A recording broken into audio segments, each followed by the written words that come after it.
Israel और Iran के बीच संभावित युद्ध के खतरे को लेकर सभी देश अलर्ट पर हैं। बताया जा रहा है कि इजराइल और ईरान के बीच किसी भी समय युद्ध की शुरुआत हो सकती है।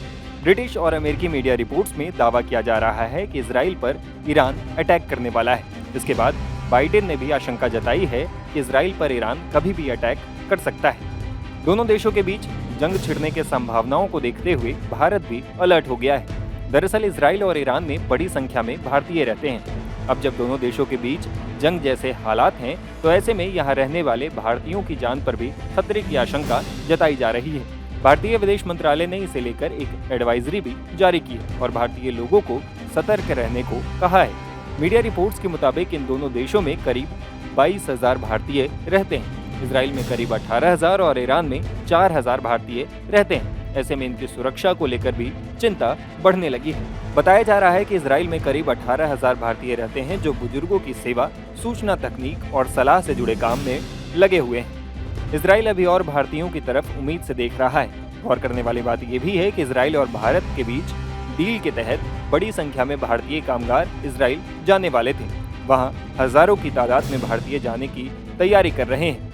इजराइल करीब 1 लाख भारतीय कामगार चाहता है ताकि फिलिस्तीनी लोगों की जगह भरी जा सके। इसके लिए भारत और इजराइल की सरकार ने हजारों की तादाद में भारतीयों की भर्ती की है। वहीं ईरान की बात करें तो वहां भी करीब 4,000 भारतीय रहते हैं। इसमें व्यापारी और पढ़ाई करने वाले शामिल हैं। हालांकि अब भारतीय विदेश मंत्रालय ने एडवाइजरी जारी कर भारतीय लोगों को इजराइल और ईरान नहीं जाने की सलाह दी। भारतीय विदेश मंत्रालय ने अपने बयान में कहा, इस क्षेत्र में मौजूदा स्थिति को देखते हुए सभी भारतीयों को सलाह दी जाती है कि वे अगली सूचना तक ईरान या इजराइल की यात्रा पर न जाएं।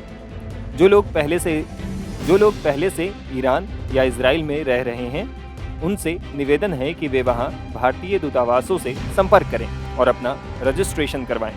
इन दोनों देशों में रहने वालों से भी आग्रह है कि वे अपनी सुरक्षा का ध्यान रखें और कम से कम बाहर निकलें। विदेश मंत्रालय ने बताया कि अगर कोई भारतीय नागरिक ईरान या इजराइल में फंसता है तो उसे सबसे पहले अपने दूतावास से संपर्क करना होगा।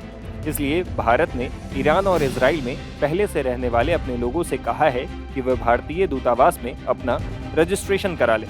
इससे अंदाजा रहेगा कि कितने भारतीय नागरिक वहां हैं और बिगड़े हालात में उनको स्वदेश वापस लाने के लिए सरकार रणनीति तय कर सकती है।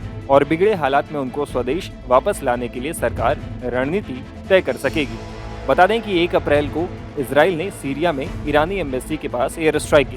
इसमें ईरान के 2 टॉप आर्मी कमांडर समेत 12 लोग मारे गए थे। इसके बाद ईरान ने बदला लेने के लिए इजराइल पर अटैक करने की धमकी दी थी। हालांकि तेहरान ने अभी तक सार्वजनिक रूप से ये नहीं बताया है कि वो इजराइल के खिलाफ कब और कैसे जवाबी हमला करेगा। इसलिए ये साफ नहीं है कि खतरा कितना बड़ा है।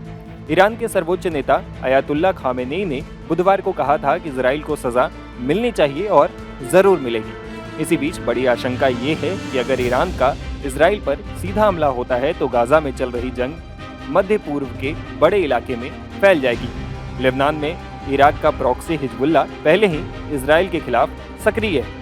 अब अगर ईरान सीधे इजराइल को निशाना बनाता है तो सबसे बड़ा खतरा इस बात का है कि पूरे मिडिल ईस्ट में ये जंग फैल जाएगी और इसके नतीजे खतरनाक होंगे। टाइम्स नाउ भारत डिजिटल की रिपोर्ट।